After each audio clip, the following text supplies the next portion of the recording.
A day in my life dito sa bansang Russia. Dahil maganda ang panahon at maganda ang sikat ng araw, ay naisipan ko ding gumala at maggalagala. Ay, ang gulo ng aking pagtatagalog. Kayo na lang ang bahalang umintindi. At feeling ko, nasa Japan ako or Korea, kaya gusto kong magbisikleta din. Kaya sabi ko kay Friendship, uy, arkila ka naman ng bisikleta.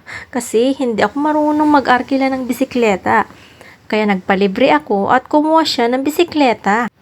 At ayun na nga, sige bisikleta tayo sa gilid ng highway. Ayan, nag-enjoy si auntie papunta sa lake. Dito kasi sa Russia, pwede kang mag-arkila ng scooter or bisikleta sa daan. Itap mo lang yung cellphone mo sa mga nakaparking dyan sa daan na mga scooter or bicycle, pwede ka nang mag-joyride. Yun na nga, nakarating na nga kami sa lake ni Friendship. At ang daming mga ligaw na mga prutas. Ano ba tawag dito? Ito ba ay peach, prunes, or ano? Hindi ko alam mga Friendship.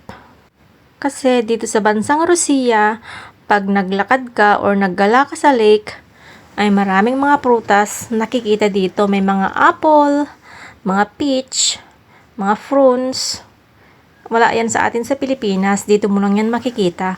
Kung sa atin sa Pilipinas, ang mga kalat doon na prutas ay mangga, bayabas.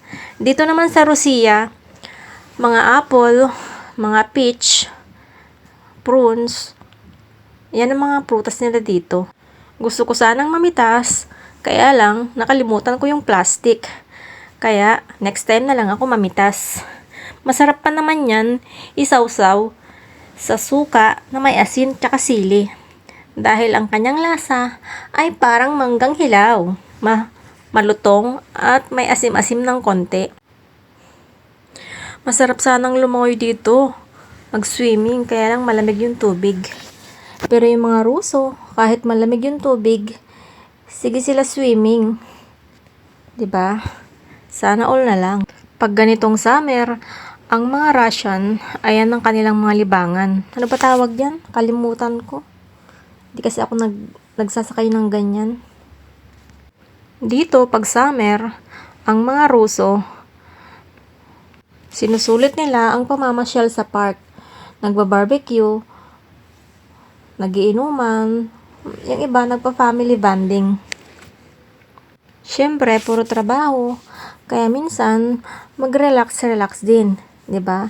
Hindi lang puro nabubulol ako. Hindi lang puro trabaho. Pag weekends, pasyal din pag may time. Ayain mo yung mga friendship mo, mag-barbecue kayo sa lake. 'Di ba? Magandang weather dito kasi hindi naman siya masyadong mainit at hindi rin masyadong malamig. Hindi gaya sa atin, nakakatusta ang init. Yan maiinggit ka na lang kasi nag-swimming sila. Yung iba dyan, namimingwit din. Yung iba, nagpapakain ng wild duck. Diba?